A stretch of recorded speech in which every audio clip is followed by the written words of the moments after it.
Hello, and welcome to the College of Creation. My name is Dan. And my name is Michael. And we are Dungeons & Dragons DMs who love to homebrew items, spells, creatures, and features for D&D. And this is a show where we make brand new homebrew every single episode based on prompts that we get from our listeners. Thanks for your prompts, listeners. We appreciate you. If you've got a prompt you would like to hear us make on the show, you should send it to us because we need more prompts. We do. We need more prompts for our Big D20 table, so send them to us at collegeofcreationpod@gmail.com, or hey, you can come on over to the Patreon. That's patreon.com/collegeofcreationpod. Or maybe we're on social media. I don't know. We are, but are we? TikTok is a nightmare at the moment, so, maybe it will be forever. Anyway, best bet is probably just to shoot us an email or come and say hello on the Patreon. Yeah. Listen to us wherever you get your podcasts. We're happy to talk to you in this space. Anyway, today's prompt was sent to us by DT McGee84. Thanks, DT McGee84. We appreciate it. This prompt was one of our lovely open-ended prompts. No definition of what we should be making, what item, spell, creature, etc. Just something called the plug and play. That's great. I love these prompts. We like a prompt that's just a word. Yeah. These types of prompts have spawned the largest breadth of variety. Yeah. We've made countless items. We've made feats. We've made bunches of spells. I made a class. Yeah. We've made creatures, weapons, potions. The Tax Collector is still a real banger, I would say. Anyway, we talked a little bit last time about the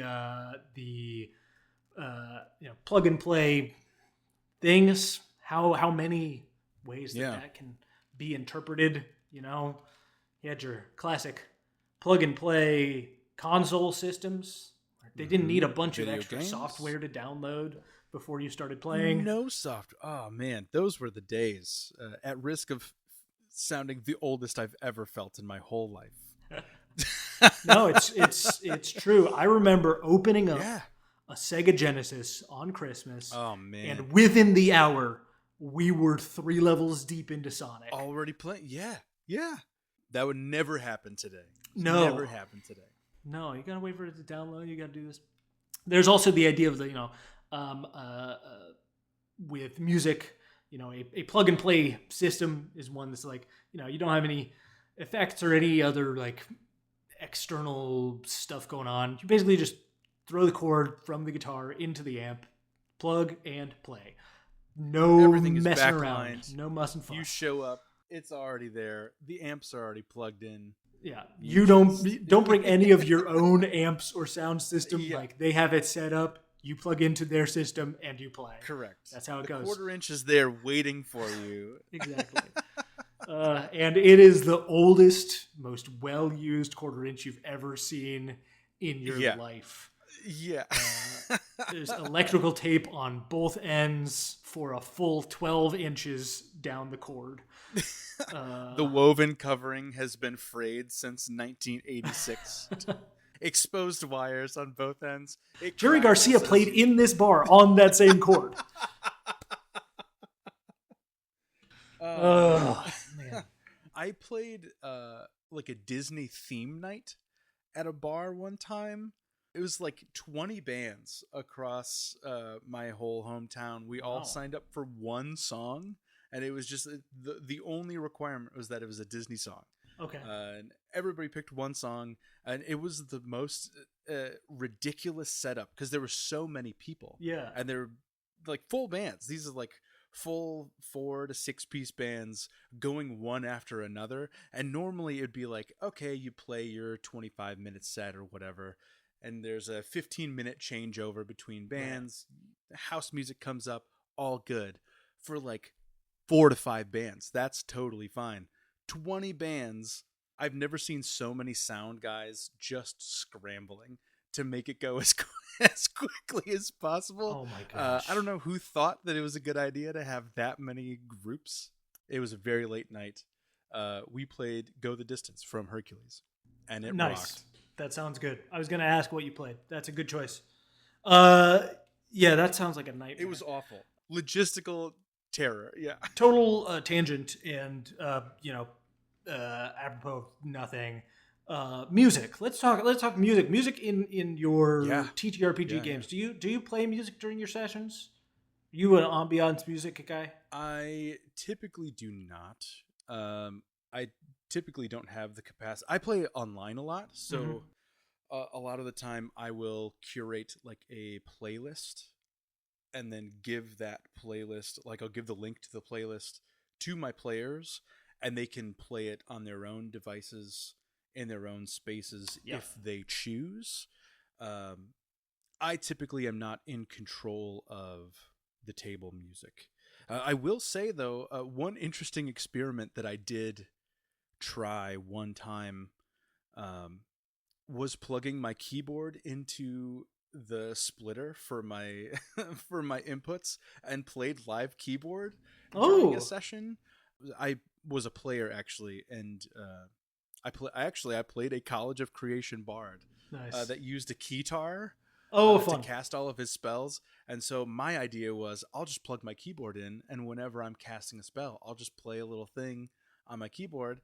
And it turns out the latency of my microphone and my keyboard were different. So I would cast a spell, and then like 10 seconds later, the keyboard would come in.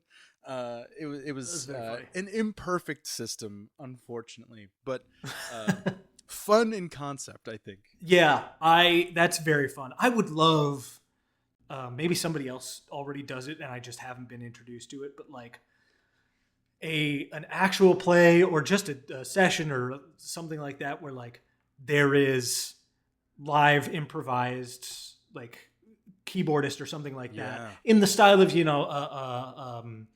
Linda Taylor of whose line is it anyway, right? Kind of taking the tone that the DM is going for, like what they're starting to describe, and like composing in the moment the music to go alongside of it. I think that would be really dope to have. I don't know anybody who does that kind of like improvisational composition. But that would be really fun. I do have music in my sessions though, and I play online a lot too, but I have a Discord plugin. Types music that I control on my end of playlists that I have made through, and I just shuffle it basically, shuffle and repeat through, and it plays.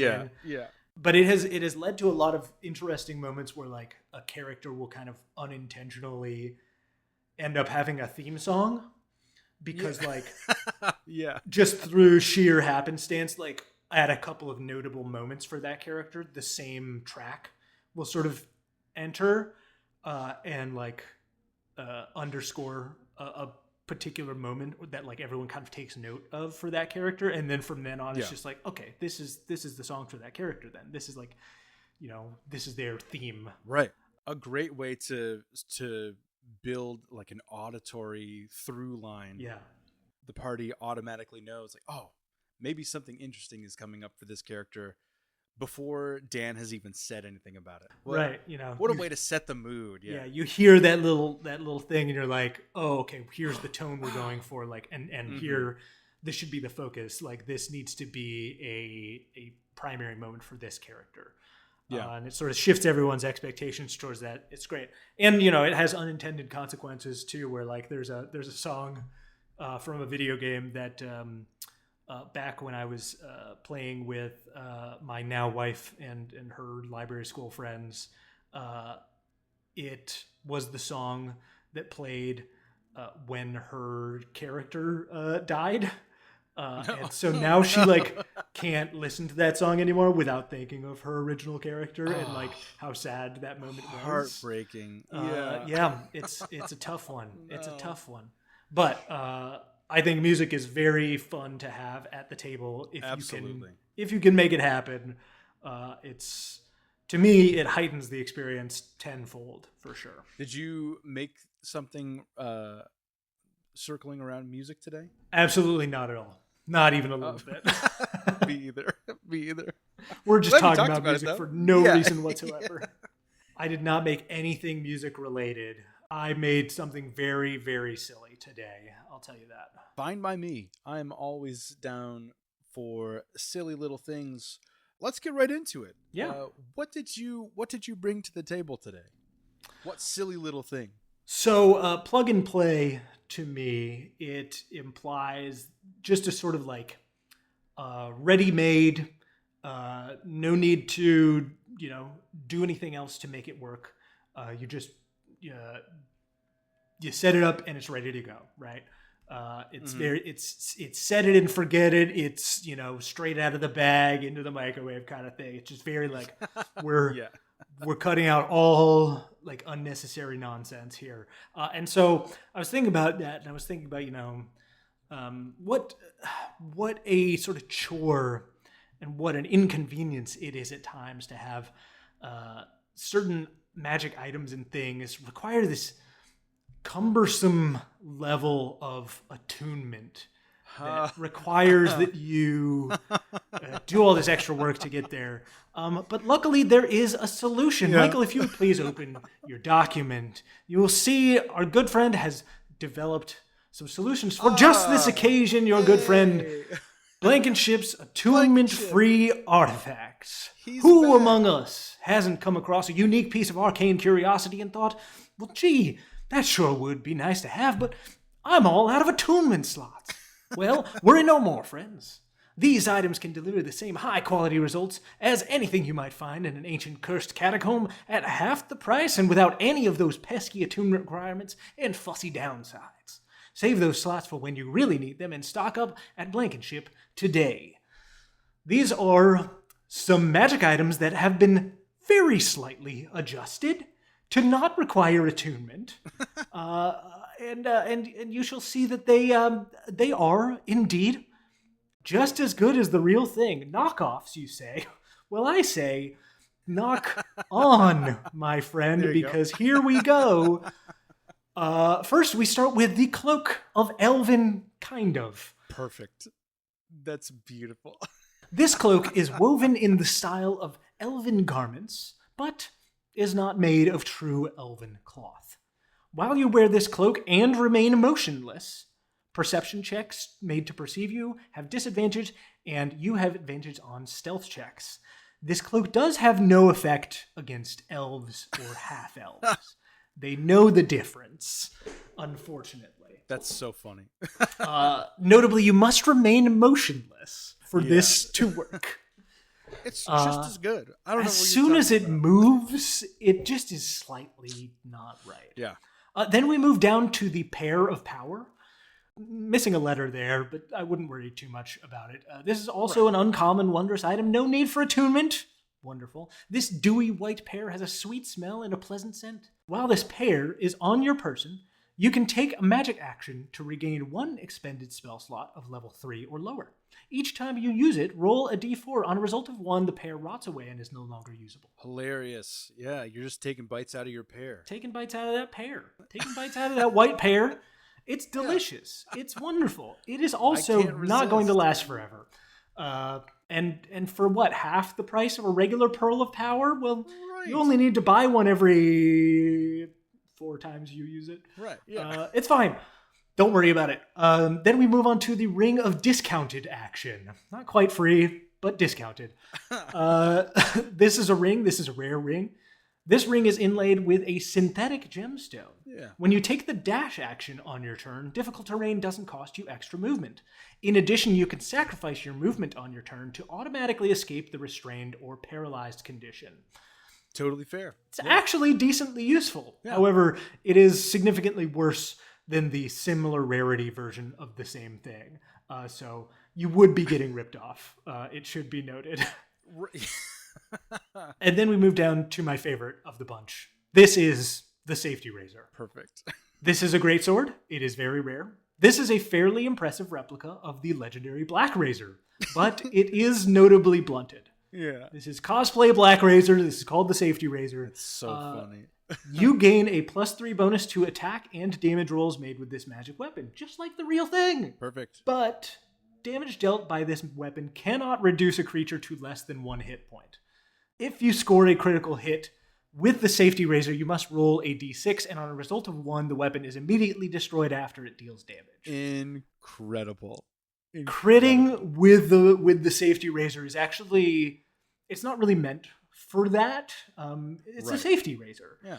You really can't kill anything with it. Right. So hopefully you're not a warlock of the fiend, because you will not be getting your temporary hit points at any point. While you hold this weapon, you have immunity to the charmed and frightened conditions. Other creatures also cannot be charmed or frightened by you, however. Yes. It just doesn't quite look like the real thing, unfortunately. Not enough to really strike fear into the hearts of your enemies. That's too bad. And then finally, it's not quite Black Razor, but it does have sentience, but it has false sentience. The safety razor is not sentience, but it is enchanted to communicate with anyone holding it. The weapon offers soft, constructive criticism and affirmations to its wielder. Perfect. It will consistently assert and try to convince its wielder that it is just as good as Black Razor, even better in some ways, one could argue. It's a gaslighting. It's safer. Great sword, yeah. Yes. Don't worry. You're doing a really good job. Yeah, you're fine. Maybe try swinging more from the hip. You made the right purchase. You were a very shrewd deal maker. That's fantastic. Yeah, so that's the plug and play attunement free artifacts. Yeah. These are ready to go. They are for purchase. They are about, maybe not exactly half the cost, but they're about 20% less than the equivalent magic item cost. And honestly, just as good. Your grandma might accidentally buy one of these for you if you ask for the real thing for Christmas. Right. You got to be careful about that. You got to watch that. Yeah, but hey, how is she meant to tell the difference? And honestly, it's the thought that counts, right? Yeah. You get there, you walk in Christmas morning. She's so excited for the present that she got you. She's waiting on bated breath for you to open this. Mm-hmm. She's built it up so much in her mind. You can't not act happy, right? No. What are you going to do? Not go out and adventure with the weapon that she just bought you? She's going to ask how the adventure went. So yeah. Unless you're ready, you'll open it up and she'll say, "Look, it's that sword that you wanted." It's the sword you wanted. And you'll say, "Oh, I mean, it's kind of like that. I sort of asked for Black Razor, but yeah." And she's, "Oh well, actually, it says it's better than Black Razor. It says so on the packaging. It must be true. It told me when I picked it up that it was actually better than Black Razor. So, I'm sure you'll like it just as much." We'll go to the store and we'll buy toaster tarts. Who needs Pop-Tarts when we could have cinnamon sugar toaster tarts? There's no frosting on the top. Honey Nut Toasty O's. Yeah, this is great. Yes, I had a very good time. I could have done these all day and come up with stupid little pun versions of every item. It's real good. That requires attunement in the book. Blankenship's shop is just becoming more and more filled out, and I do feel like at some point I have to put some players in this shop just so they can look at it and be like, "Oh, look, it looks like a Cloak of Elvenkind. Oh, hey, this is great." And you pick it up and you're like, I don't know. Something about this fabric. Something's a little different about this. He's like, "Oh yeah, no, this feels heavier than it should be.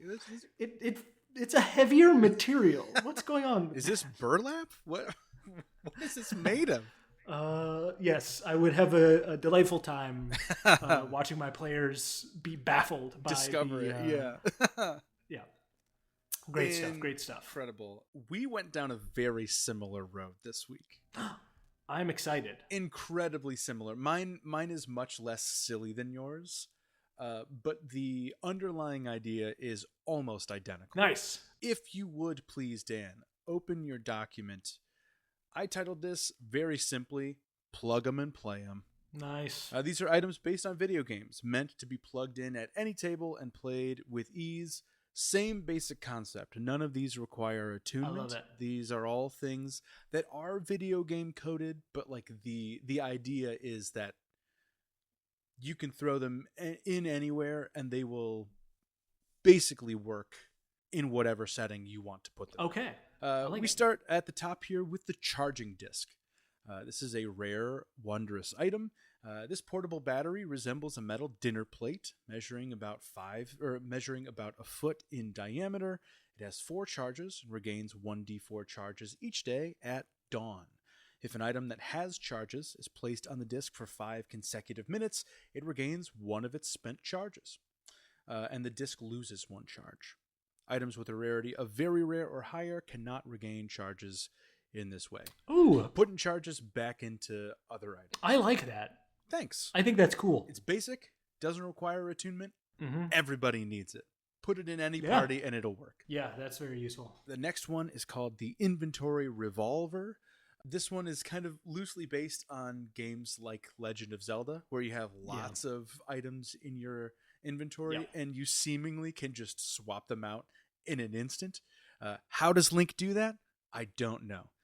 This is an uncommon item. Once per day, you can use a bonus action to unattune from one item and attune to a different item without requiring any attunement requirements from either item. Just swap 2 items out. Next on our list, we have the multiplayer medallion. These finely crafted metal badges are packaged in sets of up to 8, depending on where they're sold. Their faces are engraved with matching insignias. While wearing a medallion, you know the locations of any creature who is wearing a medallion with an insignia matching yours. So you and 7 friends, you have a play map that has your little blue dots running around. You know where everyone is, as long as their medallions match your medallion. Moving on to the respawn token. This is a very rare, wondrous item. If you're reduced to 0 hit points, you can use a reaction to deploy this token. Your body disintegrates and teleports to an unoccupied space of your choice within 100 feet, reappearing with half your total hit point value rounded up, restored to you. The space must be on a solid horizontal surface and at least 10 feet away from the nearest creature. For 1 minute after reappearing, you cannot take actions or bonus actions, and you are immune to all damage and conditions. Once you use this token, it vanishes permanently. Whoa. So you're invincible for a minute, but you can't really do anything. You're just kind of in the lobby waiting to be deployed back onto the battlefield. That's very funny. I do like the idea that like you could go down in combat and like you have one of these and then you get teleported 100 feet away, and then for the rest of the combat you literally just cannot do anything. Right. You're just like, oh well, I'm still alive, so nobody needs to you go guys heal me or anything, but you got this. Sorry, I died. My bad. Hopefully you guys can figure it out. And truly, like, is there a more realistic sentiment? If you've ever played Halo or Call of Duty online, you get killed and you're just waiting to, like, I'm so sorry, guys. Like, I made a mistake. I ran in too quickly. Now I'm just watching you, eyes in the sky, watching you guys fight for a minute. I'm so sorry. So it would be a really good thing to have if you're like sending someone in as like a scout in sort of a dungeon situation. Like, you go in, see what's in there, and then we'll stay 100 feet back. You die, you pop back over here, we'll wait for a minute, and then we'll be much more prepared. Right. We have all the info. Yeah. I think that actually is maybe the best use case for it. Maybe. That would be actually quite good. And the last one here, a little bit more thematic, maybe not truly able to fit into every campaign setting, but this is the question mark block.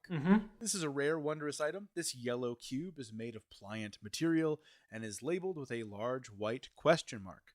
Based on the table below, a power-up emerges from the box when it is struck and destroyed as an action. So you take an action to bust the box open, and you can grab one of these power-ups.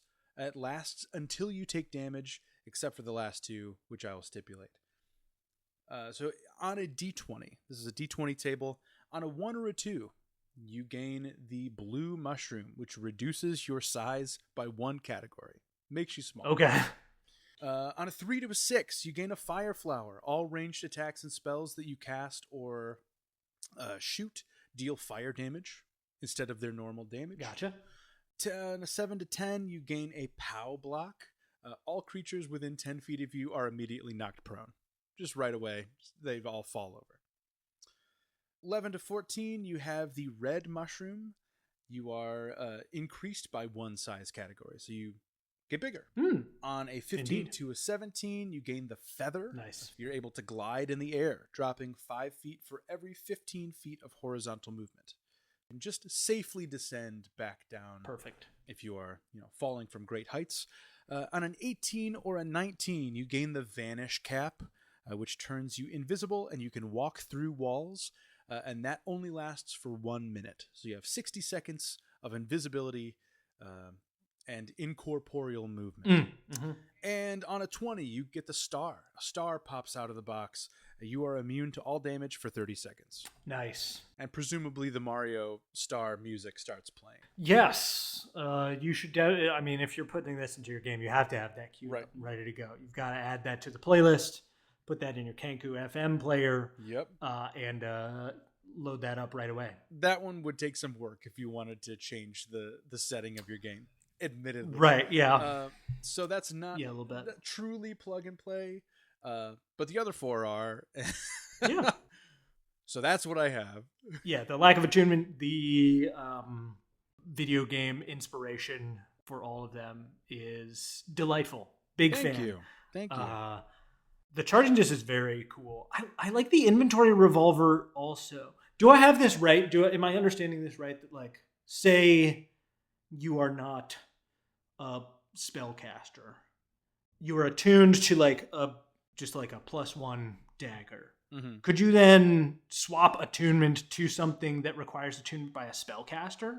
Or are you just talking about the attunement requirements of like the time necessary?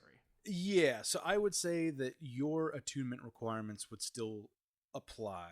Gotcha. Okay. Like if you find a new item that you have, identified or somebody else has identified, you spent the time to realize what it is, you could use this unattuned from whatever you're using and swap to a new weapon with a bonus action once per day. It's just a hot swap Yeah. from things that you do still have, like that you meet the prerequisite conditions for. Correct. Okay, Yeah. Gotcha. That makes sense, and that's really cool. I like that a lot. I think that is great. I try to check as many places. I don't think anything like that exists already. No, I think that's really useful for sure.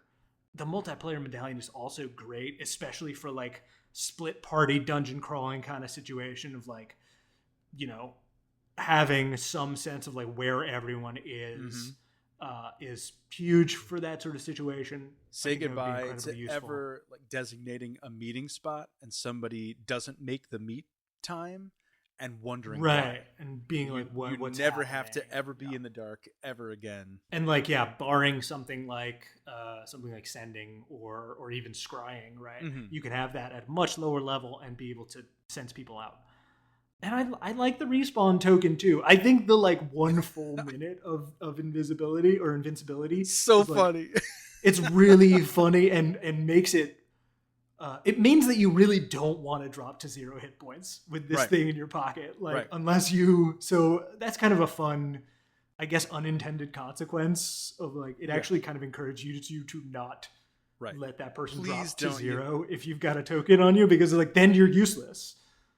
Like the very least, if someone goes down and you pop them back up with a healing spell, at least they can take actions on their next turn. But like this, they're out of the fight still effectively. Basically, they're safe, but they're out of the fight for good. Like what fight in the middle of it is still going to go another 10 rounds? Like that doesn't truly. Well, that's really fun. I really like the inspiration. Thank you, man. That's Thanks. Super fun. I can't believe that we did the same thing. I think that's a first for these open prompts. We've been kind of on our own track every time we've done these. Yeah, weird for sure. Weird. Well, shall we roll for what we're gonna make next time, Michael? I think so. I'm gonna grab a D20 here, and I have our list of homebrew prompts ready to go. Go ahead and roll it. All right, here we go. That, Dan, is a 10. A 10. Ooh, a 10 is a subclass Of course it is. from Pyro the Red on TikTok. Oh, I know what this one is.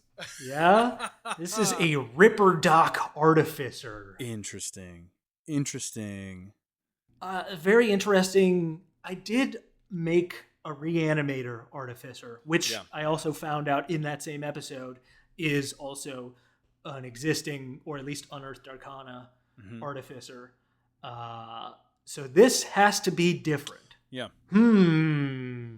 The way that I think this functions is less animating pieces that are stitched together from different creatures and more you are wounded. What do I have to fix your problem Oh. in the moment? Like I'm just like collecting parts and things that I think are useful in the way of like, hey, this person is losing a lot of blood. Their leg was removed, and what do we have in our pack to just stop it? I might have to look into this actually. Yeah, it's a lot of different ways to interpret it. There's like a modding quality to it, right? Like a biohacking, hyper optimization tech nonsense thing. My initial thought was, have you ever played the Borderlands franchise? No, I have not. One of the player characters, or one of the possible characters, is named Wilhelm, and he is functionally a biohacker, where as you get to different levels in his skill tree, you become more machine than man. Like he replaces his eyes for laser vision, and he replaces his arms with turrets, and he replaces his legs with thrusters. And the more I thought about that, I was like, oh, this would be so cool as an artificer, until I realized that's just the Airsats Knight that I made. Yeah, I was just gonna say that is sort of our like. I was like, I can't do that because I've already kind of done that. So I was like, what's a different angle that I could take? Well, maybe people who are in dire situations that need their limbs replaced, and it's not necessarily the most advantageous limb. It's just to save their life, and they have to deal with like a frog leg instead of their actual leg. Yeah, your cyborg subclass kind of took over the like body modder. It really ruined it for me. Yeah. Thing. Although there might still be a way to work around that. My cyborg subclass was, well, I guess it wasn't that different. It was also, it was hive mind, but it also focused around like replacing pieces of yourself with technology. If you're fiending for that sort of thing, feel free to go back to that episode and listen to it. It's early. Episode 7, I believe. Run. It is, early on, episode 7. But check that one out for the Airsats Night if you didn't listen to that first. We're going to have to find a different way to approach this, I think. But I really like the idea of this like hyper body mod kind of thing. And maybe I can find a different avenue to it, especially as an artificer. I think that sounds very interesting. Well, I think the thing that throws me is the doctor part of it. Like, obviously, you're not like going to school to be a Ripper Doc, but there has to be an element present that you're doing it to like accentuate or modify or heal or like amplify something. It has to be biological in some nature. Yeah. And I feel like going into the Airsats Night, I was thinking the opposite. Like it has to be, because I think that actual prompt was a subclass that gradually turns into a cyborg. Like it was like over the progression, it turns into a cyborg. So this one can be a little bit more amorphous. It doesn't have to be gradual. Yeah, it's one of those things where like flavor can do a lot, right? Like your armor artificer, for example, like you can do a lot with flavor to make that like your hyper cyberpunk body modder if you really wanted to. I'll have to think quite a bit about how this actually works that's different, that takes a different angle than what I've already made or something that already exists within the Artificer realm. Yeah. Well, we got a little time to think about it. So until then, friends and neighbors, Michael, do you have anything to say to the people before we say goodbye? I do have something to say to the people before we say goodbye, and it actually has to deal with both the creations that we made today and something that you just said regarding the flavor of the things you use in your games.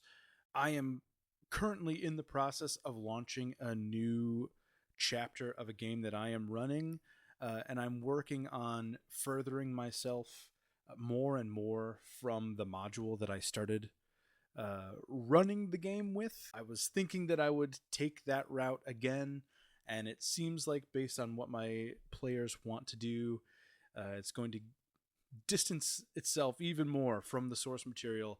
And so I'm trying to figure out ways to reflavor what I have done and what are in the text to meet the needs of my players. I've gotten to a point now where that has become second nature, and probably due to a lot of the work that we do on this show. But I think back to Michael, the game master, like 5 years ago.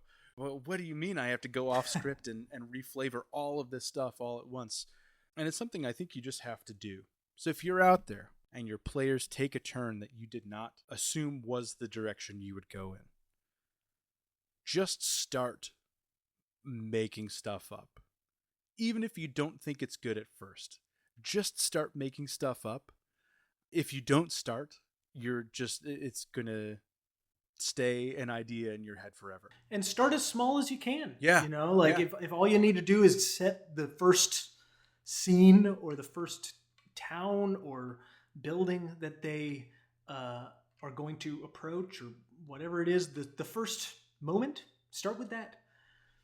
Everything else can stay a little bit loosey-goosey until they go and find it. And somewhere along the way, you will find you have built yourself a world that has built on itself and become really real and vibrant based on just the way that the players have interacted with it.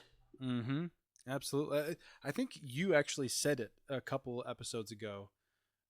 Things do not become canon until you say it at the table.